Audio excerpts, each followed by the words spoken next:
ಎಲ್ರಿಗೂ ನಮಸ್ಕಾರ. ನೀವು ನೋಡ್ತಾ ಇದ್ದೀರಾ ಟಿವಿ ವಿಕ್ರಮ. ನಾನು ಮುಮ್ತಾಜ್ ಅಬ್ದುಲ್ ನೆಲ್ಲಡ್ಕ. ವೀಕ್ಷಕರೇ, ಪಶ್ಚಿಮ ಬಂಗಾಳದಲ್ಲಿ ಒಂದೇ ಒಂದು ಓಟು ಬಿಜೆಪಿ ಸರ್ಕಾರ ಈಗ ಎಷ್ಟೆಲ್ಲ ಬದಲಾವಣೆಯನ್ನು ತಂದಿದೆ ಅನ್ನುವಂಥದ್ದನ್ನ ನೋಡಿದ್ರೆ ನಿಜಕ್ಕೂ ಖುಷಿಯಾಗಿಬಿಡುತ್ತೆ. ಒಂದು ಕಾಲದಲ್ಲಿ ಪೊಲೀಸರಿಗೆ, ಕಾನೂನಿಗೆ ಎಲ್ರಿಗೂ ಸವಾಲನ್ನು ಹಾಕ್ತಾ ಇದ್ದಂತಹ ಮಮತಾ ಬ್ಯಾನರ್ಜಿ ಟಿಎಂಸಿ ನಾಯಕರಿಗೆ ಈಗ ಒಂದೊಂದಾಗಿ ಕಠಿಣ ಕ್ರಮಗಳು ಎದುರಾಗ್ತಾ ಇದ್ದಾವೆ. ಅದು ಹೇಗೆ ಅಂತ ನೋಡಿದ್ರೆ ನೀವಂತೂ ಖುಷಿಯಾಗಿಬಿಡ್ತೀರಾ. ಇದೇ ಹಿನ್ನೆಲೆಯಲ್ಲಿ ಇವತ್ತಿನ ಒಂದು ಸ್ಪೆಷಲ್ ಸ್ಟೋರಿಯನ್ನು ಮಾಡ್ತಾ ಇದ್ದೀವಿ. ಮಿಸ್ ಮಾಡದೆ ದಯವಿಟ್ಟು ಕೊನೆ ತನಕ ನೋಡಿ. ವೀಕ್ಷಕರ, ಕಳೆದ 10 ರಿಂದ 15 ದಿನಗಳಿಂದ ಪಶ್ಚಿಮ ಬಂಗಾಳದಲ್ಲಿ ಬಿಜೆಪಿ ಸರ್ಕಾರ ಅಧಿಕಾರಕ್ಕೆ ಬಂದ ನಂತರ ಅಲ್ಲಿ ಆಗ್ತಾ ಇರುವಂತಹ ಬದಲಾವಣೆಗಳನ್ನ ನಾವು ನಿಮಗೆ ವಿಕ್ರಮ್ ವಿಶೇಷದಲ್ಲಿ ಆಗಿರ್ಬೋದು, ಸ್ಪಾಟ್ಲೈಟ್ ಕಾರ್ಯಕ್ರಮದಲ್ಲಿ ಆಗಿರ್ಬೋದು, ಅಥವಾ ಚಕ್ರವ್ಯೂಹ ಕಾರ್ಯಕ್ರಮದಲ್ಲಿ ಆಗಿರ್ಬೋದು, ಎಲ್ಲದರಲ್ಲೂ ಕೂಡ ನಿರಂತರವಾಗಿ ನಿಮಗೆ ಅಪ್ಡೇಟ್ ಅನ್ನ ಕೊಡ್ತಾನೇ ಇದ್ದೀವಿ. ಇವತ್ತು ನಾವು ನಿಮಗೆ ಪಶ್ಚಿಮ ಬಂಗಾಳದಲ್ಲಿ ಯಾವ ರೀತಿ ಮೋದಿಜಿ ಸರ್ಕಾರ ಬಂದ ನಂತರ ಟಿಎಂಸಿಯ ಪ್ರಭಾವಿ ನಾಯಕರಿಗೆ ಕಷ್ಟದ ದಿನಗಳು ಹೇಗೆ ಆರಂಭ ಆಗಿದೆ ಅಂತ ತೋರಿಸ್ತೀವಿ. ಪಶ್ಚಿಮ ಬಂಗಾಳದ ಬ್ಯಾರಕ್ಪುರ ಪ್ರದೇಶದಲ್ಲಿ ಟಿಎಂಸಿ ಒಬ್ಬ ಪ್ರಭಾವಿ ನಾಯಕ ಇದ್ದಾನೆ. ಆತನ ಹೆಸರು ಅಭಿಜಿತ್ ರಾಯ್. ಈತನನ್ನ ಬೋನಿ ಸಿಂಗ್ ಅಂತ ಕೂಡ ಕರೀತಾರೆ.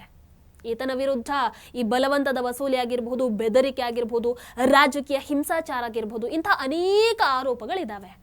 ಆದರೆ ಗೊತ್ತಲ್ಲವಾ, ಮಮತಾ ಬ್ಯಾನರ್ಜಿ ಆಡಳಿತದಲ್ಲಿದ್ದಂತಹ ಸಂದರ್ಭದಲ್ಲಿ ಪೊಲೀಸರು ಈತನನ್ನ ಬಂಧಿಸುವಂತಹ ಧೈರ್ಯ ಆ ಕಡೆ ಇರಲಿ, ಈ ಬೋನಿ ಸಿಂಗನ್ನ ಮುಟ್ಟುವಂತಹ ಸಾಹಸವನ್ನ ಮಾಡೋದಕ್ಕೆ ಆಗ್ತಾ ಇರಲಿಲ್ಲ. ಆದರೆ ಈಗ ಅಂತಹ ಪ್ರಭಾವ ಇರುವಂತಹ ನಾಯಕನ ಕೆಟ್ಟ ದಿನಗಳು ಆರಂಭ ಆಗಿದೆ. ಹೇಗೆ ಅಂತ ಹೇಳ್ತೀವಿ. ಅದಕ್ಕೂ ಮೊದಲು 2 ವರ್ಷಗಳ ಹಿಂದೆ ಅದೇ ಪ್ರಭಾವಿ ನಾಯಕನ ಒಂದು ವಿಡಿಯೋ ಇದೆ, ನೋಡ್ಕೊಂಡು ಬನ್ನಿ.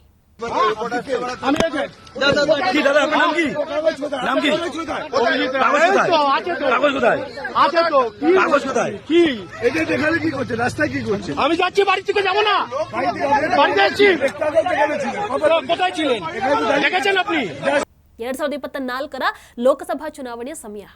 ಆ ಚುನಾವಣೆಯ ಸಂದರ್ಭದಲ್ಲಿ ಇದೇ ಬೋನಿ ಸಿಂಗ್ ಬಿಜೆಪಿ ನಾಯಕ ಅರ್ಜುನ್ ಸಿಂಗ್ ಅವರಿಗೆ ಸಾರ್ವಜನಿಕವಾಗಿ ಆನ್ ಕ್ಯಾಮರಾ ನೇರವಾಗಿ ಬೆದರಿಕೆಯನ್ನು ಹಾಕ್ತಾನೆ.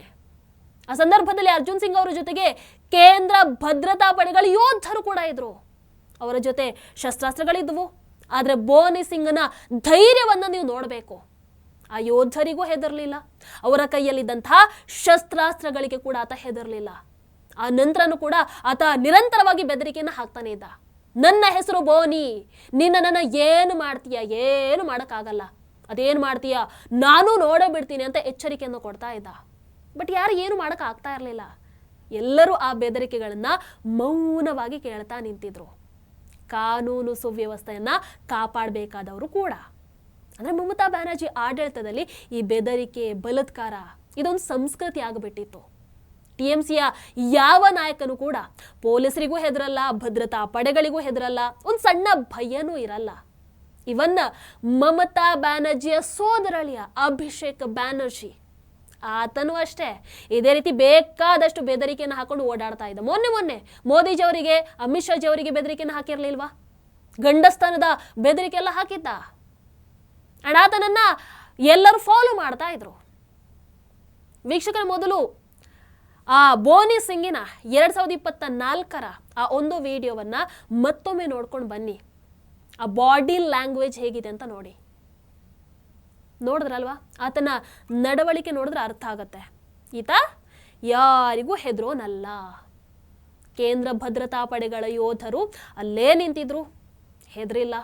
ಪೊಲೀಸರಿಗೂ ಹೆದರ್ಲಿಲ್ಲ. ಯಾಕಂದ್ರೆ ಮಮತಾ ಬ್ಯಾನರ್ಜಿ ಆಡಳಿತದಲ್ಲಿ ತನ್ನದೇ ಪ್ರಭಾವ, ನಾನು ಏನು ಬೇಕಾದ್ರೂ ಆಡ್ತೀನಿ, ಏನು ಬೇಕಾದ್ರೂ ಮಾಡ್ತೀನಿ ಅಂತ ಭಾವಿಸಿದ್ದ. ಆದ್ರೆ ಕಾಲ ಯಾವಾಗ್ಲೂ ಒಂದೇ ತರ ಇರಲ್ವಲ್ಲ. ಇವತ್ತು ಸಂಪೂರ್ಣ ಉಲ್ಟ ಆಗಿಬಿಟ್ಟಿದೆ. ಈ ಹಿಂದೆ ಕೇಂದ್ರ ಭದ್ರತಾ ಪಡೆಗಳಿಗೂ ಹೆದರದೇ ಇದ್ದಂತಹ ಮಮತಾ ಬ್ಯಾನರ್ಜಿಯ ಈ ಬಾಹುಬಲಿ ನಾಯಕನನ್ನ ಈಗ ಅದೇ ರಾಜ್ಯದ ಪೊಲೀಸರು, ಹಿಂದೆ ಆತನ ಮೇಲೆ ಕೈ ಹಾಕೋದಕ್ಕೂ ಕೂಡ ಹೆದರ್ತಾ ಇದ್ದಂತಹ ಪೊಲೀಸರು ಇವತ್ತು ನಡು ರಸ್ತೆಯಲ್ಲಿ ಬಂಧಿಸಿ ಹೇಗೆ ಪರೇಡ್ ಮಾಡ್ತಾ ಇದ್ದಾರೆ ನೋಡಿ.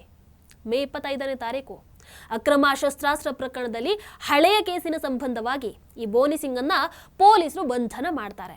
ಬಂಧಿಸಿದ್ದು ಮಾತ್ರ ಅಲ್ಲ, ಆತನ ಕೈಗಳನ್ನ ಕಟ್ಟಿ ಸಾರ್ವಜನಿಕರ ಮಧ್ಯೆ ರಸ್ತೆಯಲ್ಲಿ ಮೆರವಣಿಗೆ ಮಾಡ್ತಾರೆ. ಆತನದ್ದೇ ಪ್ರಭಾವ ಇದ್ದಂಥ ಪ್ರದೇಶದಲ್ಲಿ ಜನ ಆತನ ಹೆಸರನ್ನ ಕೇಳಿದ್ರೆ ಹೆದರುವಂಥ ಅದೇ ಬೀದಿಗಳಲ್ಲಿ ಇವತ್ತು ಪೊಲೀಸರು ಆತನನ್ನ ಬಂಧಿಸಿ ಅದೇ ಜನರ ಎದುರು ಮೆರವಣಿಗೆ ಮಾಡಿ ಕರ್ಕೊಂಡು ಹೋಗ್ತಾ ಇದ್ದಾರೆ. 2 ವರ್ಷಗಳ ಹಿಂದೆ ಮಮತಾ ಬ್ಯಾನರ್ಜಿ ಆಡಳಿತ ಇದ್ದಾಗ ಆತನ ಆ ಮುಖವನ್ನ ನೆನಪಿಸ್ಕೊಳ್ಳಿ. ಈಗ ಬಿಜೆಪಿ ಅಧಿಕಾರಕ್ಕೆ ಬಂದ ನಂತರ ಈ ಬೋನಿ ಸಿಂಗ್ನ ಈ ಮುಖವನ್ನ ನೋಡಿ. ವೀಕ್ಷಕರು, ಇವತ್ತು ಪಶ್ಚಿಮ ಬಂಗಾಳದ ಜನ ತುಂಬಾ ಸಂತೋಷದಲ್ಲಿದ್ದಾರೆ. ಬಿಜೆಪಿ ಅಧಿಕಾರಕ್ಕೆ ಬಂದ ನಂತರ ನಿಮಗೆ ಇದಕ್ಕೆ ಸಂಬಂಧಪಟ್ಟಂತ ಇನ್ನೊಂದು ಇನ್ಸಿಡೆಂಟ್ ಅನ್ನು ತೋರಿಸ್ತೀವಿ. ಪಶ್ಚಿಮ ಬಂಗಾಳದ ಜನರಲ್ಲಿ ಟಿಎಂಸಿ ನಾಯಕರ ವಿರುದ್ಧ ಅದೆಷ್ಟು ಆಕ್ರೋಶ ಇದೆ ಅನ್ನುವಂಥದ್ದು ನಿಮಗೆ ಇದನ್ನು ನೋಡಿದ್ರೆ ಅರ್ಥ ಆಗಿಬಿಡುತ್ತೆ. ಮೊದಲು ಪಾಪ ಅವರಿಗೆ ಏನೂ ಮಾಡೋದಕ್ಕೆ ಆಗ್ತಾ ಇರಲಿಲ್ಲ. ಬಟ್ ಈಗ ಬಿಜೆಪಿ ಸರ್ಕಾರ ಬಂದ ಮೇಲೆ ಬಹಿರಂಗವಾಗಿ ಆಕ್ರೋಶವನ್ನು ಹೊರಹಾಕ್ತಾ ಇದ್ದಾರೆ. ಬೀರ್ಭೂಮ್ನಲ್ಲಿ ಮೇ 28ನೇ ತಾರೀಕು ಟಿಎಂಸಿಯ ನಾಯಕ ಭಾಸ್ಕರ್ ರೋಸ್ ಮತ್ತೆ ಆತನ ಸಹಚರ ಆತನನ್ನ ಸ್ಥಳೀಯ ಜನರು ಹಿಡಿದು ನಡು ರಸ್ತೆಯಲ್ಲಿ ಚೆನ್ನಾಗಿ ಬಾರಿಸಿದ್ದಾರೆ. ಅಂದ್ರೆ ಇವ್ರು ಏನು ಮಾಡ್ತಾ ಇದ್ರು ಅಂತಂದ್ರೆ ಪ್ರಧಾನ ಮಂತ್ರಿ ಆವಾಸ್ ಯೋಜನೆ ಹೆಸರಲ್ಲಿ ಭ್ರಷ್ಟಾಚಾರವನ್ನು ನಡೆಸ್ತಾ ಇದ್ರು. ಮನೆ ಕೊಡಿಸೋ ಹೆಸರಲ್ಲಿ ಜನರಿಂದ ಲಂಚ ಪಡೆಯುವಂಥದ್ದು. ನಿಮಗೆ ಗೊತ್ತು, ಪ್ರಧಾನ ಮಂತ್ರಿ ಆವಾಸ್ ಯೋಜನೆ ಕೇಂದ್ರ ಸರ್ಕಾರದ ಮಹತ್ವಾಕಾಂಕ್ಷಿ ಯೋಜನೆ. ಬಡವರಿಗೆ ಒಂದು ಒಳ್ಳೆಯ ಮನೆಯನ್ನ ಕಟ್ಟಿಕೊಳ್ಳೋದಕ್ಕೆ ಸುಮಾರು 1,20,000 ರೂಪಾಯಿ ಸಹಾಯಧನ ಸಿಗುತ್ತೆ ಇದರ ಅಡಿಯಲ್ಲಿ. ಆದರೆ ಟಿಎಂಸಿ ನಾಯಕರು ಈ ಕೇಂದ್ರ ಯೋಜನೆಯ ಹೆಸರನ್ನ ಬಳಸ್ಕೊಂಡು ಪಶ್ಚಿಮ ಬಂಗಾಳದ ಜನರನ್ನ ವಂಚಿಸ್ತಾ ಇದ್ರು. ಈವರೆಗೆ ಅಲ್ಲಿನ ಜನ ಪಾಪ ಭಯದಿಂದಾನೋ ಅಥವಾ ಆ ಒತ್ತಡದಿಂದಾನೋ ಗೊತ್ತಿಲ್ಲ, ಇಂತಹ ನಾಯಕರಿಗೆ ಅವ್ರು ಕೇಳಿದನ್ನು ಕೊಡ್ತಾ ಇದ್ರು, ಲಂಚವನ್ನು ಕೊಡ್ತಾ ಇದ್ರು. ಆದರೆ ಈಗ ಬಿಜೆಪಿ ಸರ್ಕಾರ ಬಂದಿದೆ, ಪರಿಸ್ಥಿತಿ ಬದಲಾಗಿದೆ. ಮೋದಿ ಸರ್ಕಾರ, ಬಿಜೆಪಿ ಸರ್ಕಾರ ಬಂದಿದ್ದೇ ತಡ ಜನರಿಗೆ ಭಾರೀ ಧೈರ್ಯ ಬಂದುಬಿಟ್ಟಿದೆ. ಆಕ್ರೋಶವನ್ನ ಹೊರ ಹಾಕ್ತಾ ಇದ್ದಾರೆ. ಈಗ ಈ ನಾಯಕರಿಂದ ತೆಗೆದುಕೊಂಡಂತ ಹಣವನ್ನ ನಮಗೆ ವಾಪಸ್ ಕೊಡಿ ಅಂತ ಒತ್ತಾಯವನ್ನ ಮಾಡ್ತಾ ಇದ್ದಾರೆ.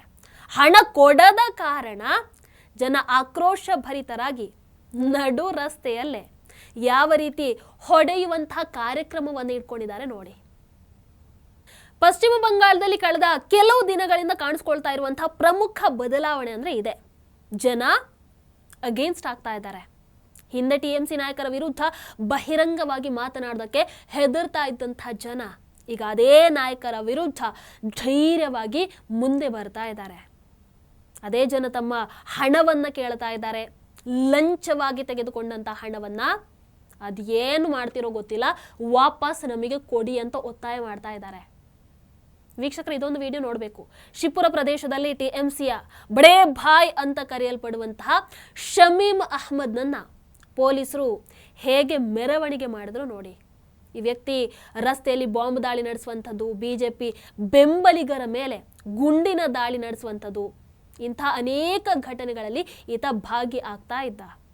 ಈಗ ಬಿಜೆಪಿ ಸರ್ಕಾರ ಬಂದಿದೆ ತಡ, ಇಂಥವರಿಗೆ ಏನು ಟ್ರೀಟ್ಮೆಂಟ್ ಕೊಡಬೇಕು ಕೊಡ್ತಾ ಇದ್ದಾರೆ. ಇನ್ನು ಮಹೇಶ್ ತಲಾ ಪ್ರದೇಶದಲ್ಲಿ ಟಿಎಂಸಿಯ ಶೇಖ್ ಬಪ್ಪ, ಅದೇ ರೀತಿ ಜಹಾಂಗೀರ್ ಗಾಜಿ ಇವರಿಬ್ಬರನ್ನ ಕೂಡ ಪೊಲೀಸರು ಬಂಧಿಸಿದ್ದಾರೆ. ಏನು ಮಾಡ್ತಾ ಇದ್ರು ಇವರಿಬ್ರು? ಒಂದಷ್ಟು ಗಂಭೀರ ಅಪರಾಧ ಪ್ರಕರಣಗಳಲ್ಲಿ ಇವರಿಬ್ರು ಕೂಡ ಭಾಗಿಯಾಗಿದ್ರಂತೆ.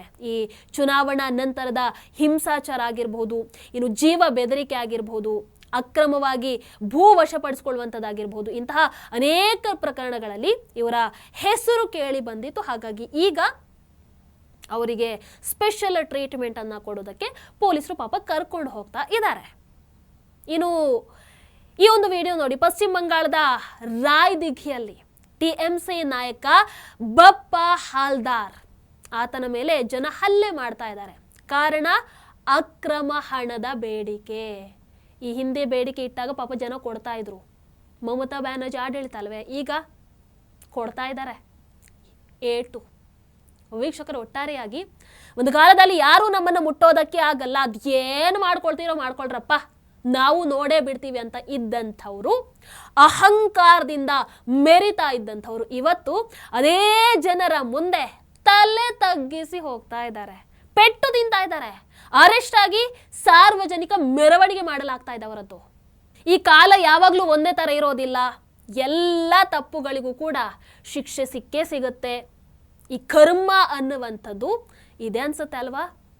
ಅಷ್ಟೇ, ಮಮತಾ ಬ್ಯಾನರ್ಜಿಯ ಆಡಳಿತದಲ್ಲಿ ಅದು ಏನೇನೆಲ್ಲ ಆಟವನ್ನಾಡಿದ್ರು ಅವೆಲ್ಲದಕ್ಕೂ ಕೂಡ ಈಗ BJP ಸರ್ಕಾರ ಒಂದೊಂದಾಗೆ ಉತ್ತರವನ್ನ ಹೇಗೆ ಕೊಡಬೇಕೋ ಅದೇ ರೀತಿಯಾಗಿ ಕೊಡ್ತಾ ಇದೆ. ಇನ್ನು ಮುಂದಿನ ದಿನಗಳಲ್ಲಿ ಬಹಳಷ್ಟು ಇಂತಹ ಘಟನೆಗಳನ್ನು ನೋಡೋದಿದೆ.